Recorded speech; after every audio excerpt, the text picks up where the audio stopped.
ఇప్పుడు రాష్ట్రంలో land order అసలు లాండ్ ఆర్డర్ ఉందంటారా? మనం చూస్తేనేమో పొంగునూరు చిన్నారి మీద దాడి జరిగింది లైంగికంగా. తర్వాత చూస్తే సత్యసాయి జిల్లాలో అత్తాకోడలు ఇష్యూ జరిగింది.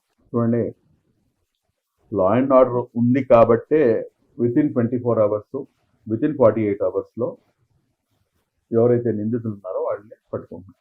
మీరు ఇక్కడ గమనించాల్సిన ఒక అంశం ఏంటంటే, ఇష్యూస్ అనేది జరుగుతాయండి సహజంగా. ఏంటంటే ఏదైతే చిన్నపాటి ఇష్యూస్ ఎక్కడైనా కానీ అది జరగడం సహజం. దాన్ని మనం ఎవరు కూడాను ఆపలేరు. ఇంత పెద్ద రాష్ట్రంలో ఏంటంటే ఇష్యూస్ అనేది జరుగుతాయి.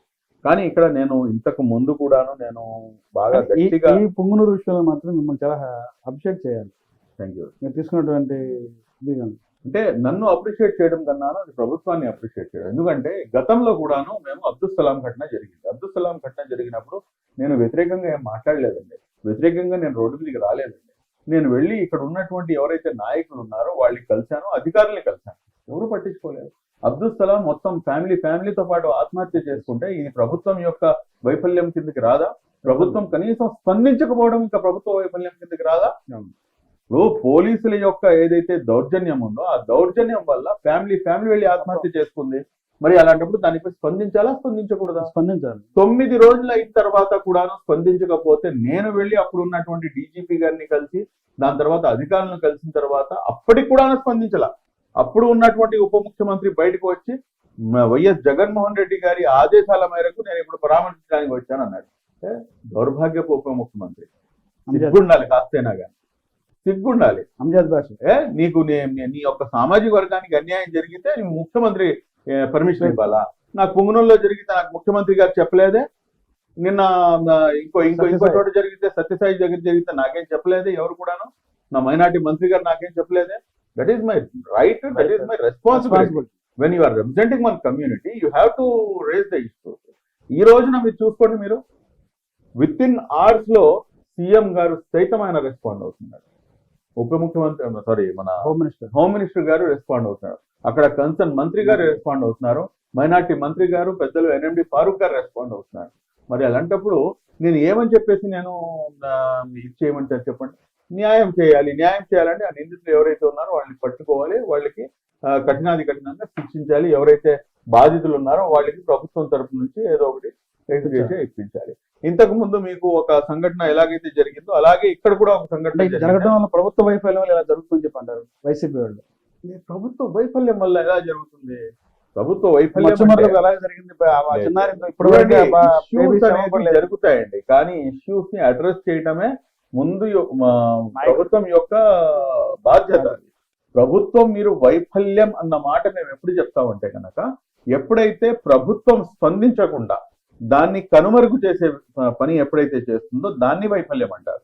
అంతేగాని ఇమ్మీడియట్ గా ముఖ్యమంత్రి గారే దానిపై రెస్పాండ్ అయ్యి, మంత్రులు రెస్పాండ్ అయ్యి, మాలాంటి వాళ్ళు రెస్పాండ్ అయ్యి దానికి ఇష్యూ ఏదైతే న్యాయం జరగాలో ఆ న్యాయం జరిగే విధంగా అందరం కలిసి ఒక వ్యవస్థ మొత్తం పనిచేస్తుంటే అది ఏ రకంగా మీరు ఆ రకంగా మాట్లాడగలిగి చెప్పండి? తప్పు కదా అది. అంటే వైసీపీ అని మాట్లాడు. వైసీపీ ఉంది, వైసీపీ అదే మాట్లాడాలి. వైసీపీ అది కాకపోతే ఇంకేం మాట్లాడుతుంది చెప్పండి? అంటే పొంగునూరు సంఘటన ఉందండి. పొంగునూరు సంఘటనలో మీరు ఎంత దౌర్భాగ్యం అంటే నేను ఇప్పటికి కూడా మీకు చూపిస్తాను. మీకు ఇప్పటికి కూడా చూపిస్తాను.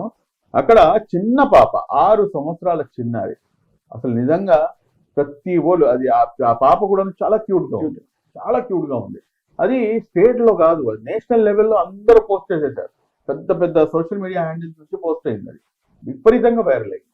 అయిన తర్వాత అక్కడ ఆ పాపకి జరిగినటువంటి అన్యాయం ఏదైతే ఉందో, ఆ అమ్మాయిని ఏదైతే చంపేశారో ఆ చంపేసిన తర్వాత దాంతో తీసుకొని ఒక పర్టికులర్ మీడియా, బ్లూ మీడియా వాళ్ళ ఛానల్ వాళ్ళు చేస్తున్న ప్రచారం ఏంటంటే ఆ అమ్మాయిని రేప్ చేసి చంపేశారు. అదే ట్రోల్ అయింది. 6 సంవత్సరాలు కదా సార్, 6 సంవత్సరాల పాప మీద మీరు అబద్ధం మాట్లాడతారు. మీరు నమ్మండి నమ్మకపోండి, నేను ఇక్కడ నుంచి పొంగునూరు వెళ్ళేటప్పుడు నేను అదే నిజం అనుకొని వెళ్ళేస్తాను. ఎందుకంటే నేను ఎప్పుడు కూడా మీరు ఇప్పుడు చెప్తున్నాను వినండి, నేను గత 5 సంవత్సరాలు నేను ABN TV5 చూసేవాడిని. ఇప్పుడు నేను అధికారంలోకి వచ్చిందని నేను సాక్షి చూడటం మొదలు. ఎందుకంటే ప్రభుత్వ వైఫల్యాలు అవి వాళ్ళు చూపిస్తారని చెప్పేసి అది నా బాధ్యత, అది నాకు తెలియాలి. ఎందుకంటే వీళ్ళు ఏమైనా దాస్తారా, కానీ వీళ్ళు ఏమని చెప్తారు. ఇది చూస్తుంటే అసలు అప్పుడు ఎంత అబద్ధం చెప్పారో ఇప్పుడు దానికి మించిన అబద్ధం చెప్తున్నారు. అసలు జరిగిన అంశాన్ని ఈ రోజున మీకు ఆ లింక్ ఏదైతే ఉందో ఆ లింక్ నేను ఓపెన్ చేస్తే దాంట్లో స్పష్టంగా ఆయన చెప్తున్నాడు, ఈ రకంగా ఇది జరిగిందండి, మన Father కూడా మాట్లాడారు. రేప్ చేసి అమ్మాయిని చంపేశారు అని చెప్పేసి. ఇమ్మీడియట్ గా ఆ రోజు నేను అక్కడికి వెళ్ళిన తర్వాత విత్ ఇన్ అవర్స్ సాక్షిలో ఆ వీడియోని డిలీట్ చేశారు. వీడియోనేమో ప్రైవేట్ అని చెప్పేది. ఇంత సిగ్గుమాలిన పనులు అంటే, ఇంత irresponsibility, that is too bad కదా. అది ఒక చిన్న పాప, ఆ అమ్మాయి ఒంటిపై చిన్న గాయం, 5 డాక్టర్లు, ఒకళ్ళు కాదు ఇద్దరు కాదు, స్వయాన కలెక్టరు, ఎస్పీ వీళ్ళందరి సమక్షంలో, అధికారుల సమక్షంలో ఆ అమ్మాయికి పోస్ట్ మార్టం మొత్తం వీడియో రికార్డింగ్ ఇచ్చారు. ఇంకా దీనికన్నా ఇంకా ఎవిడెన్స్ ఇంకేం కావాలి? దీనికన్నా ఎక్కువ ఇంకా ట్రాన్స్పరెన్సీ ఇంకెక్కడ ఉంటుంది? సార్, ఆ కుటుంబంతో చంద్రబాబు గారు మాట్లాడకపోతే ఎలా ఉంటుంది అసలు? ఎలా ఉండేది పరిస్థితి? ఆయన మాట్లాడే విధానం కానీ ఆ భరోసా ఇచ్చి ఆ కుటుంబానికి ఒక భరోసా ఇచ్చారు. వాళ్ళకి మేము ఉన్నాం. కొండంత అండ దొరికింది సార్, కొండంత అండ.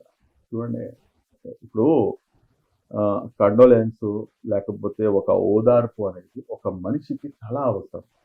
అది మీకు ఎక్స్గ్రేషియా లేకపోతే ఇంకోటితో కూడా చాలా ఎక్కువ. అదేంటంటే ఒక భరోసా, అమ్మ మేము ఉన్నాం, వీఆర్ హియర్ అని చెప్పేసి ఒక మాట ఉంచుకోండి, అది కొండంత బలాన్ని అందిస్తుంది. అరే, ఈ రాష్ట్రానికి పెద్ద దిక్కు అయినటువంటి స్వయాన ముఖ్యమంత్రి ఫోన్ చేసి నాతో మాట్లాడుతున్నారు అనేటప్పటికీ వాళ్ళ యొక్క కాన్ఫిడెన్స్ లెవెల్స్ బూస్టప్ అవుతాయి. ఇదే పని మీరు ఎందుకు చేయలేకపోయారు? గతంలో కూడాను చంద్రబాబు నాయుడు గారు అపోజిషన్ లో ఉన్నప్పుడు ఇక్కడ విజయవాడలో ఒక రఫీ అని చెప్పేసి యువకుడికి హత్య జరిగితే అప్పుడు నేనే ఫోన్ చేయించి నేను మాట్లాడిస్తే నా ఫోన్లోనే సారు ఆ కుటుంబంతో మాట్లాడాను. మళ్ళీ ఈరోజు అధికారంలోకి వచ్చిన తర్వాత కూడా మీరు మాట్లాడుతున్నారు కదా. మీకు గతంలో మీకు అధికారం రాగానే మీకు ఇవి ఇక్కడికి వచ్చేసినాయి, ఇక్కడ కాదు 7వ ఆకాశానికి వచ్చేసినాయి. అంటే ఇంకా నేను తప్ప ఇంకెవరు ఉండరు అని చెప్పి. నాకు ఈ సందర్భంగా నాకు ఆయన అతను పొలిటికల్ అనలిస్ట్ ఎవరు పెట్టుకున్నాడు కదా, ప్రశాంత్ కిషోర్ ఇంటర్వ్యూలో ఒక మాట అన్నాడు.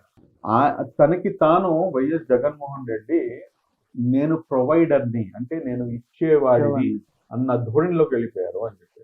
అంటే దాని యొక్క అర్థం తెలిసిందో లేదో చాలా మందికి. దాని యొక్క అర్థం ఏంటంటే తనకి తను ఒక దేవుడుగా భావించడం. ప్రొవైడర్ అంటే ఇచ్చేవాడు, సమకూర్చేవాడు ఎవడండి? భగవంతుడు. మళ్ళీ ఆ స్టేజ్ లోకి మీ అహం వెళ్ళిపోతే అక్కడ నుంచి మీరు కిందకి పట్టడం సహజం. ఆ రోజే అనుకున్నా ఇంత పెద్ద మాట యూజ్ చేస్తున్నాడు ఏంటి. కాబట్టి ఇప్పుడు ప్రజానాయకుడు నేనేం చెప్తాను, ఆయన ప్రజానాయకుడు మీరు ఎలా అవుతారు? మీరు నిజంగా ప్రజానాయకులు అయితే కనుక మీరు ఏదైతే లడ్డు వ్యవహారం ఉందో ఆ లడ్డు వ్యవహారంలో మీరు ఎందుకు దర్శనానికి వెళ్ళారు? మీరు ఎందుకని చెప్పి సంతకం పెట్టలేదు? మీరు అన్ని మతాలని మీరు మోసం చేశారు, అన్ని మతాల వాళ్ళని మోసం చేశారు. ఎందుకని చెప్పేసి మీరు పోయి మీ డిక్లరేషన్ సంతకం పెట్టాల్సింది ఏముంది? నా మతం మానవత్వం అని చెప్తారండి. అబ్బా, ఎంత పెద్ద మానవత్వమో మనకి తెలియదేముంది. మన అనంతబాబు విషయంలో అది అందరికీ తెలిసిందే. రాష్ట్రంలో సుధాకర్ అంశంలో అందరికీ తెలిసిందే, అబ్దుల్ సలాం అంశంలో అందరికీ తెలిసిందే. హాజిరాగం గోనెగండ్ల మండలం ఎర్రబాడు గ్రామంలో జరిగినటువంటి 21 సంవత్సరాల యువతి ఉదయం 9 గంటలు ఆగస్టు 2020 ఉదయం 9 గంటలకి 17వ ఆగస్టున జరిగినటువంటి సంఘటన ఈ రోజు వరకు దానికి దిక్కుమొక్కలేదు. ఈ రోజు దాని గురించి మనం మొత్తం కూడా ఫైల్ తిరిగేసి ఎవరైతే నిందితులో వాళ్ళు పట్టుకునే ప్రయత్నం మనం చేస్తున్నాం. ఇంత గొప్పతనం మీ మానవత్వం ఎంత గొప్పదంటే కనుక నేను ఒకళ్ళని పరామర్శించడానికి పోతే నన్ను స్వయాన మీరు తీసుకెళ్లి అరెస్ట్ చేసి లోపల పెట్టినటువంటి మానవత్వం ఇది. దీన్ని మానవత్వం అంటారా, క్రూరత్వం అంటారా, లేకపోతే సైకోయిజం అంటారా అనేది ప్రజలు తేల్చుకున్నారు కాబట్టి తీసుకెళ్లి ఇంట్లో కూర్చోబెట్టారు.